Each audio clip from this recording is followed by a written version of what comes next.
Wichita community. This is KNWA News at 5. Washington County voters will be heading to the polls to decide on a multi-million-dollar bond issue in a special election. Good evening and thanks for joining us tonight. I'm Kelly O'Neill. The April election will decide if the city of Fayetteville will extend its 1-cent sales tax in order to raise money for a variety of projects like road improvements, building trails, and construction for parks. If approved, a combined $50 million of the $226 million generated would go towards police and firefighting facility improvements. We're in desperate need of the fire stations. Like I said, our response time, our travel time has not been what it should be for a long time. And then secondly would be this would be a great help to get the apparatus that we need.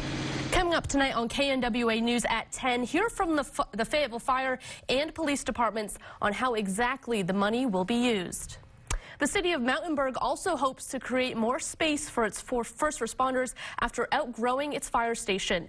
Mayor Susan Wilson says the city has hired architects to design a new fire station at the end of town. Right now, the Mountainburg Fire Station is attached to the City Hall building in a space that's not adequate for their firefighters.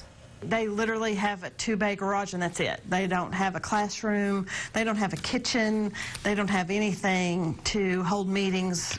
They depend on City Hall. Mayor Wilson says the city hopes to break ground by June 1st.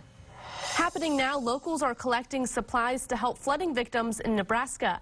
Today and next Sunday, donations can be taken to American Legion Post number 146 from 1 p.m. to 6 p.m. If you can't make it then, you can take supplies to the local flea market in Prairie Grove 7 days a week during its normal business hours.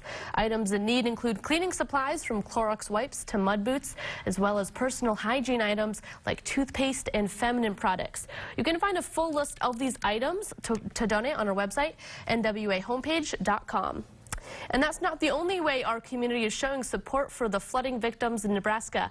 A Northwest Arkansas woman has been making trips to and from Nebraska to help flooding victims, specifically the animals. Tanya Bryant says Nebraska is underwater, leaving the animals with no food, causing thousands to die. She's teamed up with some local retailers to get the resources that they need, including Atwoods in Lowell. Bryant says she hopes the donations continue to grow. I started yesterday with my first load, and we had 2 trucks. We had my truck and a trailer and another one just like it, and today we're taking a U-Haul. So I'm hoping that the next trip will be a semi. If you want to donate, Brian says the biggest need right now is hay, fencing supplies, and food for cows, horses, pigs, and goats. Of course, you can go to our website, NWA homepage. You can take these supplies to Atwoods in Lowell, the Fayetteville Co-op, or the Tractor Supply in Farmington. Across Arkansas, the Arkansas delegation is back after representing the state in the Special Olympics World Games in Abu Dhabi. Christy Carsons of MENA competed in athletics, running in 3 events. Krista brought home 2 bronze medals and finished 7th in the 3rd race. My 200-meter sprint has been my hardest, and I got a sticker and it says you got 3rd place. I was like, what? I was like so shocked, and I was like, okay, wow, I got up there. This was the largest Special Olympic World Games in history. An estimated 7,500 athletes from 192 nations competing in 24 Olympic-type sports. Jennifer Gratham of Bryant participated as the assistant powerlifting coach. Jeffrey Bridges of Fort Smith and Irvin Humphrey of Russellville participated as assistant coaches for athletics. There's a hidden side of homelessness, that is, women who exhaust every option before they seek the aid of a shelter. Traditionally, men have made up the larger majority of the homeless population, but recent studies show that women represent more than 40% of homeless Americans. As KNWA's Danielle North shows us, centers across the country are evolving, becoming better equipped to help women get back on their feet. For decades, women stayed in situations that may have just been unhealthy for them, or they were too afraid to go out on their own. But with this new empowerment comes a rising number of women seeking the help of shelters, trying to forge a better future. Tracy is now enjoying the simple comforts of home. But it was a long and hard road to get here. The hardest part was kind of like watching my kids kind of watch me like kind of struggle a little bit. But as it turns out, Tracy is part of a larger shelter story, part of the hidden side of homelessness.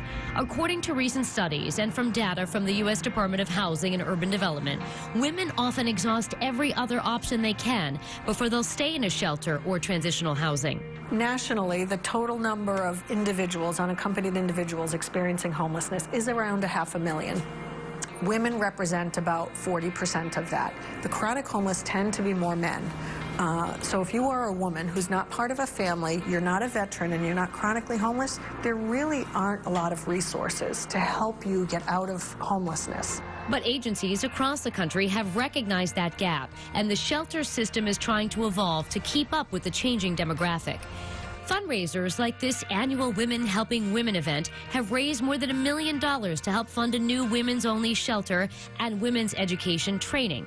Influential women from the community have been coming together for more than 10 years to raise money and awareness. They bring 4 friends, and we raise funds for, at that time, it was to open up the shelter for women, and now it's evolved into supporting all of the needs of women who are experiencing homelessness. So housing supports, education and employment, financial literacy. And Tracy credits several staff members at these area shelters with really working hard with her to make sure that she was securing a solid future for her and her growing family. Well, the leading causes of homelessness also continue to evolve. Lack of affordable housing, mental illness, addiction, domestic violence, and even the wage gap are all cited as some of the reasons women need shelters. For more of these female-centered shelters are helping women feel safe and secure and helping to minimize the negative stigma associated with homelessness.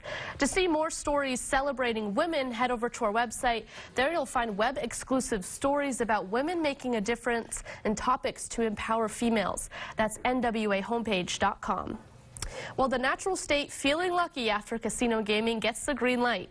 When and where you'll start to see these changes, plus the Powerball crowned no winners in yesterday's drawing. The new jackpot amount, that's coming up. But first, Melissa. Well, some of us are seeing sunshine and others are seeing rain, as you can see from this shot. But we all have a severe weather threat. I'll just explain when we return. Closed captioning is sponsored by